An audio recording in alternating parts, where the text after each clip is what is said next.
This is Engadget. Here's what's happening in the world of technology.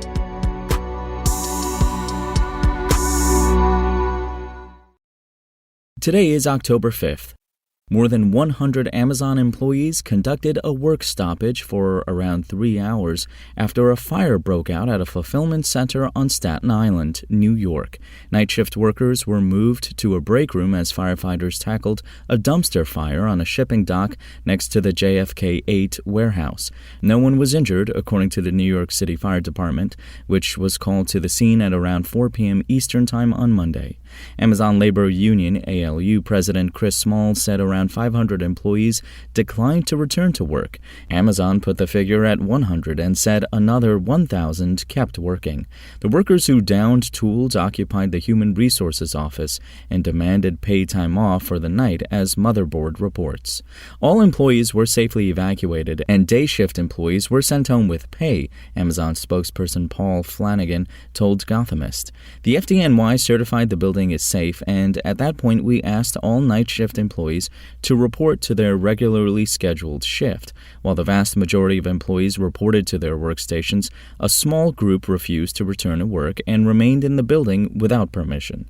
Workers at the warehouse voted to form a union earlier this year. Amazon has contested the results of the election. Last month, a hearing officer recommended that the National Labor Relations Board should reject Amazon's claims that the vote was invalid and authorize the union. Pending further appeals, Amazon has not started union contract negotiations. Meanwhile, workers at another Amazon warehouse are seeking to unionize with the ALU. An election will be held at a fulfillment center outside of Albany later this month. Amid unionization efforts across the company, Amazon this week announced it will increase hourly workers' pay.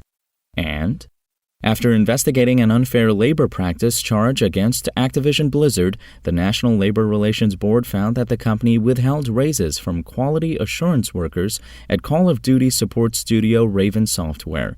The agency attributed this withholding to the workers' union activity. The Communications Workers of America, CWA, filed a complaint on behalf of the workers in June. It accused Activision Blizzard of retaliating against those who were attempting to unionize in a number of ways, including by laying some off and dismantling the studio's QA department by moving workers to separate teams.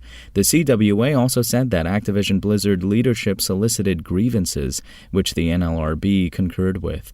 The agency is still looking into some aspects of the original complaint, as the Washington Post notes. The CWA filed an amended version of the complaint on Monday. It claimed that Activision Blizzard is continuing to violate labor laws by keeping QA workers at the studio separated without their own department. In April, Activision Blizzard gave 1,100 QA testers full-time jobs and higher base pay. However, it said QA workers at Raven were not eligible for pay bumps due to legal obligations under the National Labor Relations Act. At the time, Raven QA workers were working toward a union election. They voted to unionize in May. Contract negotiations between Activision Blizzard and the Game Workers Alliance, the Raven QA Workers Union, are ongoing. Despite their best efforts, Activision's constant attempts to undermine its workers and impede our union election have failed, CWA and the Game Workers Alliance told Engadget in a statement. We're glad the NLRB recognized that Activision acted illegally when they unequally enforced policies by withholding company-wide benefits and wage increase from Raven workers for organizing.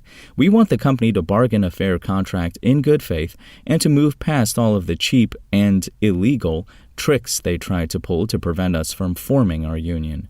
Due to legal obligations under the National Labor Relations Act requiring employers not to grant wage increases while an election was pending, we could not institute new pay initiatives at Raven because they would be brand new kinds of compensation changes which had not been planned beforehand, Activision Blizzard spokesperson Rich George told the Washington Post. This rule that employers should not grant these kinds of wage increases has been the law for many years.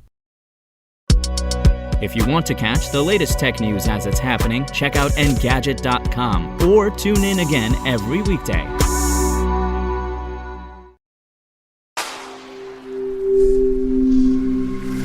SpokenLayer.